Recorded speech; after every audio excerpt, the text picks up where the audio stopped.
Assalamualaikum dan salam sejahtera. Buletin Pahang edisi petang 24 Julai 2021 bersama saya Syazli Sufi Cik Uni.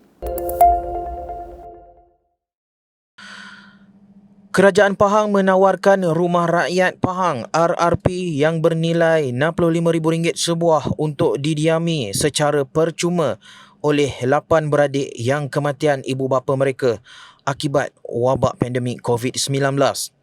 Yang Amat Berhormat Menteri Besar Pahang, Datuk Seri Haji Wan Rosdiwan Ismail berkata, tapak rumah RRP yang dicadangkan ialah di kampung asal Allahyarham Ibu serta datuk dan nenek mereka di rancangan Tanah Felda Kota Gelangi 2 Jerantut.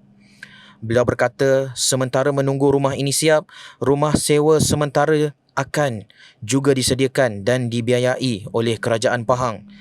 Beliau turut bersedih dan bersimpati dengan nasib ke-8 adik-beradik ini, di mana yang sulung Nazurah Nabilah bin Yazid berusia 19 tahun, manakala adik-adiknya berusia 4 hingga 18 tahun kini tinggal menyewa bersama-sama ibu saudara mereka di Rawang, Selangor.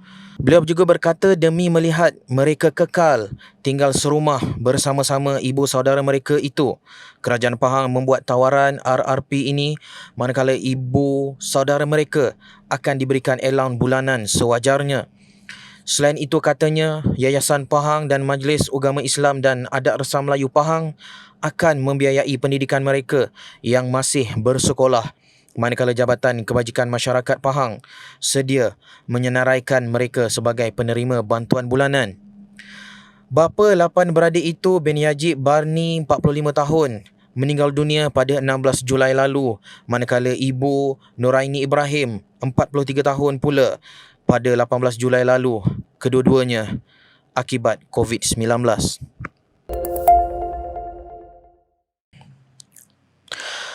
Seramai 220 penduduk yang menjalani home surveillance di Felda Jengkelapan di Jerantut menerima sumbangan daripada Kerajaan Pahang kemarin.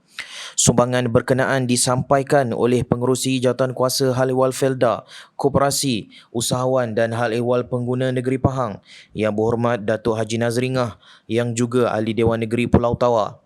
Yang Berhormat Datuk Haji Nazringah berharap sumbangan berupa barangan keperluan asas itu dapat meringankan beban mereka yang terpaksa menjalani home surveillance ini. Beliau dalam pada itu mendoakan semoga penduduk dipermudahkan segala urusan dan semoga seluruh keluarga dilindungi dari penyakit COVID-19.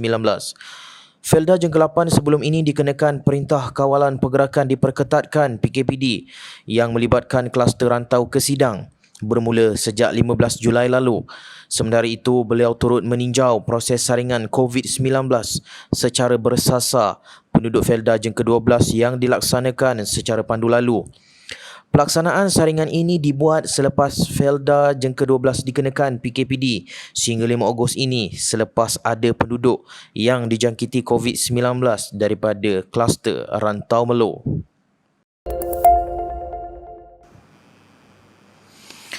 Sebanyak 4,700 bakul makanan telah diagihkan kepada semua penerima yang terkesan dengan Perintah Kawalan Pergerakan PKP di dalam Dewan Negeri Padang Tengku.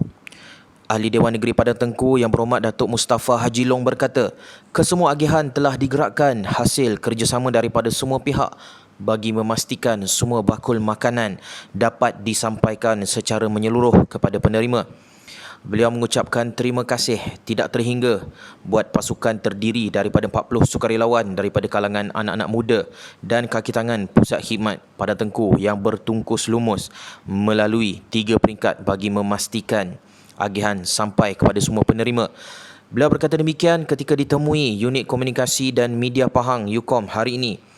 Beliau turut menyatakan rasa penghargaan terhadap Yang Amat Berhormat Menteri Besar Pahang, Datuk Seri Haji Wan Rosdiwan Ismail, Timbalan Menteri 1 Kementerian Pembangunan Luar Bandar yang juga Ketua UMNO Bahagian Lipis Yang Berhormat Datuk Seri Haji Abdul Rahman Muhammad, Pegawai Daerah Lipis Yang Hormat Datuk Hafizi Ibrahim dan pemimpin tempatan yang berusaha memastikan pelaksanaan program dapat dilaksanakan dengan baik.